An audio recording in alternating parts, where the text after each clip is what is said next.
going on, guys? Like a slide back in another amazing video. Hit the like button, comment, and subscribe. So with that said, let's get into the video for today. Now, welcome back to this channel. It goes about ethical hacking, cybersecurity, and everything in general. And so today I want to discuss about bug bounty hunting, and then this is about stealth parameter detection. What do I mean? Now, you see, when we attempt to hack or pen test a website, it can be extremely useful to get the parameters of various pages. These parameters could be parameters such as PHP, WOF, CSS, JS, SVG, and each of these parameters might indicate a particular vulnerability, and this could be vulnerabilities such as SQL injection, it could be XSS, it could be LFI, and a host of others. Now, when we have discovered these parameters, we then test each of them for vulnerabilities, and this is very useful in bug bounty hunting, trust me guys. Now, out there are a number of tools that we can use for such type of spider crawling a website, and these are tools like WhatsApp, WebScarab, and a lot of other tools. But the problem with these tools is that they are very noisy. In other words, if there's a security engineer monitoring things, or there's a tool in place monitoring things, it can send an immediate trigger alarm that either a scan is going on or an attack is going on. So we love to do things in a stealth way, hiding away from detection. So what do we do now? Now, one of the ways we can avoid this detection is to scan the archive of the website at archive.org. I'm sure most of you know archive.org, which keeps a lot of history and maintains a repository of all the websites from the past. Now, these archives will not be identical to the live website. Take note of that fact. But the good thing about this archive is that we can minimize false positives, and at the same time, we are not alerting the owner of the website, i.e., security guy monitoring the cybersecurity or data movement of the website. And there's an excellent tool to do that. I'm going to introduce an amazing tool today, and this tool finds parameters using the archived website data. So what we can look in here, I want to show you a tool today. This tool is called Param Spider. This is the tool we're talking about here today, guys. Param Spider. It finds parameters from web archives of entered domain. Whatever domain we put in, it's going to go and search for those parameters within the archive using archive.org. It finds parameters from subdomain as well, which makes it even better. It gives support to exclude URLs with specific extensions, and you can see that when we get our output, I'll show you a neat way you can use to separate your output if you have a specific parameter you are searching for. Now, we're not going to waste time to going over all these details. We're just going to go into the tutorial directly. First thing we'll do is we'll open up a terminal. Okay, I've got something going on here, so we're going to have a new terminal, and let me increase it up a bit. So we're going to first of all clone the repository, and guys, you know how to copy the website, the web address, but hit enter on that. Now I have it already, but if you go up here, if you want to copy it, just go to the browser. Up here, you can copy it back into my terminal right now. Now I'm going to type in ls. I already have it, guys, so there's no point in worrying. We have Param Spider, so I'm going to go into Param Spider right now. Now ls, and we can see that we have Param Spider.py. But before we do that, I want us to go to ls-l. Let me list it out this way. Now we're going to install requirements.txt. What I'm going to do is going to go pip install -arrow requirements.txt.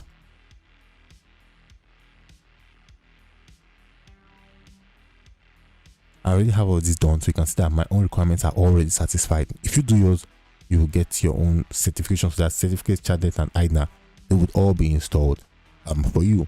So the next one we're going to do is we're going to start up Param Spider. But to do that, one wants us to look at the help or man page, and we can see that we have -h for help, which we just did. -d is for the domain, which is going to indicate what domain we intend to scan for parameters. -s is for the sub, L is for level 1. If you see that E is for exclude, like I said, I'll show you a neat way we can use this command here to get a cleaner output and view our file. So without wasting much time, let's start scanning for a website. If I go in a sudo space python 3, which is the version I've got, /paramspider.py, and then you can go -d for domain, and let's say microsoft.com, and just hit enter. It's going to ask for your Kali password, so Kali, and then the scan is going to begin now.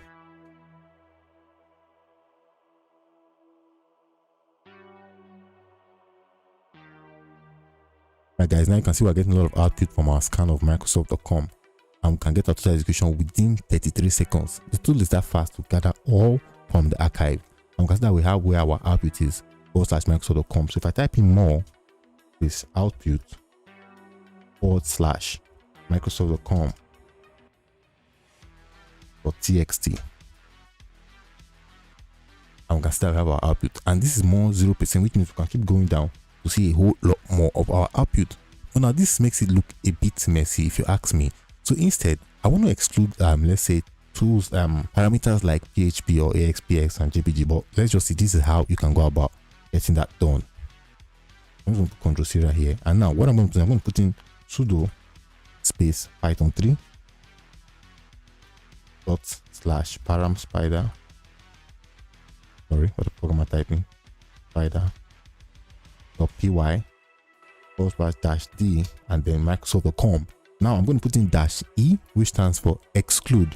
We're going to say PHP, comma, let's say AXPX, okay, comma, we can try JPG as well, and then we can also try a PNG. So take note, do not put any space between the commas there.